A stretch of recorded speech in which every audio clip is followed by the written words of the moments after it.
মিডিয়ায় এসছে একটা সত্য কথা, পরবর্তীতে এই খবরটাকে ধামাচাপা দেওয়া হয়েছে। হাসনাত আব্দুল্লাহকে আর্মি উঠায় নিয়ে পিটাইছে, উপর কইরা কম্বল দিয়া পিটায়া পাছা ফাটায়া দিছে।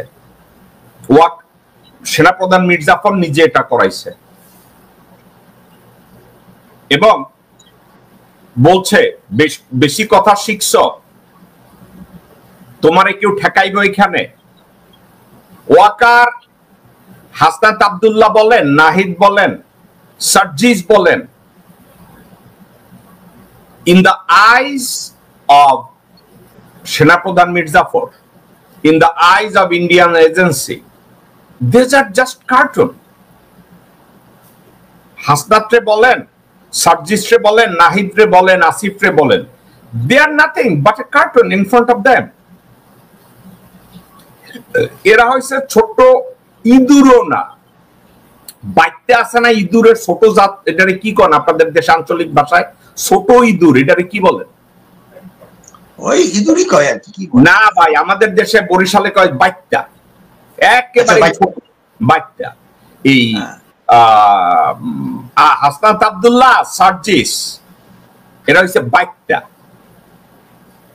তো এখন আপনি বলছেন হাসনাত আব্দুল্লাহ স্বাস্থ্য উপদেষ্টার পদত্যাগ চাইতেছে, শিক্ষা উপদেষ্টার পদত্যাগ চাইতেছে, অমুকের পদত্যাগ চাইতেছে। ভাইরে একটা কথা, এখন আমি কি এরপরও বলবো হাসনাত, নাহিদ, সার্জিস ওরা খারাপ কাজ করছে? আমি বলবো যে না রে ভাই, ওরা এই বয়সে যা কিছু করছে আমি তারপরে ওদেরকে প্রশংসা দেব একটা কারণে, প্রশংসা করব একটা কারণে। ভাইরে, এত কিছুর পরেও দেশে দাঁড়াইয়া হাক ডাক দেওয়ার সাহস পাইতেছে। তারা জানে তাদেরকে মেরে ফেলা হতে পারে, তারপরেও তারা পারতেছে। এখন এক্ষেত্রে জনগণের একটা অভিযোগ আছে, এই অভিযোগটাকে আপনি কিভাবে দেখবেন? ডক্টর মোহাম্মদ ইউনূসকে চাইলেই কেউ মারতে পারবে না, কিন্তু ডক্টর মোহাম্মদ ইউনূস, আপনি কি মনে করেন উনি কোনো বলিষ্ঠ সিদ্ধান্ত নিচ্ছেন? ওনার বলিষ্ঠ সিদ্ধান্তটাকে সামনে নিয়ে এগোনোর মতো এখন পর্যন্ত উনি কি খুব স্ট্রিক্ট কোন সিদ্ধান্ত নিয়ে দেখাইছেন কিনা যে he is the decisive leader? এখন পর্যন্ত দেখাইছে কিনা?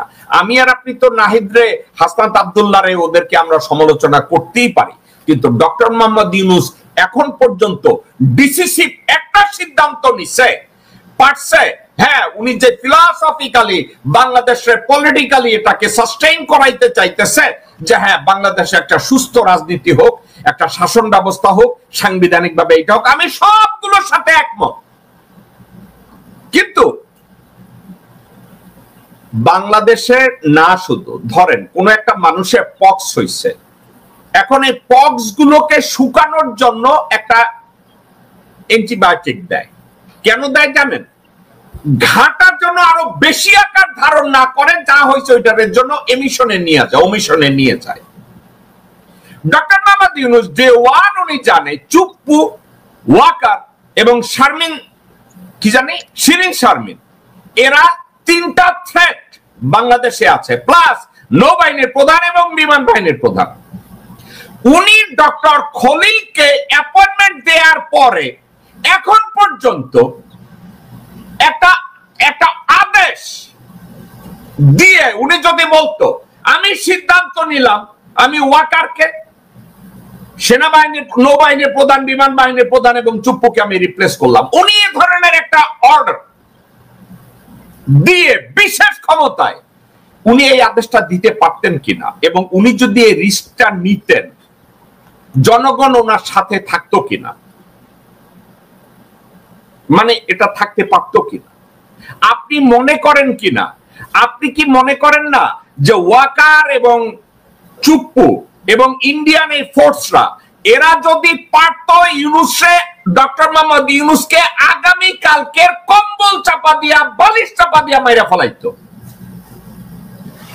যেহেতু মারে নাই, যেহেতু ক্ষমতার থেকে সরায় নাই, এর অর্থ কি? তারা ইউনূসকে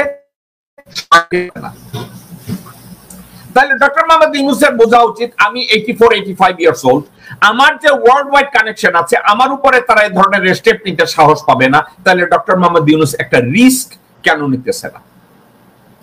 ডক্টর মোহাম্মদ ইউনূসের উপরে অবজেকশন আছে, উনি নাকি সেনা সদরে ওনার জন্য একটা রুম দেয়া আছে, প্রতিরক্ষা মন্ত্রণালয়ের রুম, উনি নাকি ওখানে যায় না। সবাই বলে ডক্টর মোহাম্মদ ইউনূস নাকি ওখানে ভয়ে যান না। আবার বলে ডক্টর মোহাম্মদ ইউনূসের সামনে কোনো কাগজপত্র দেওয়া হয় না, ওনার উপদেষ্টারা সঠিকভাবে ওনার সাথে কোঅর্ডিনেট করতে পারে না, কারণ ওনার সেক্রেটারি কেউ ঢুকতে দেয় না।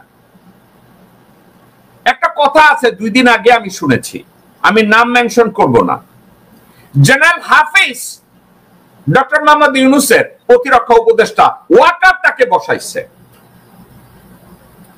কোন একটা জায়গায় জেনারেল হাফিজ বলছে যে সেনা সদর থেকে ফাইল আসছে, ডক্টর মোহাম্মদ ইউনূসের সামনে দেওয়া হয়েছে।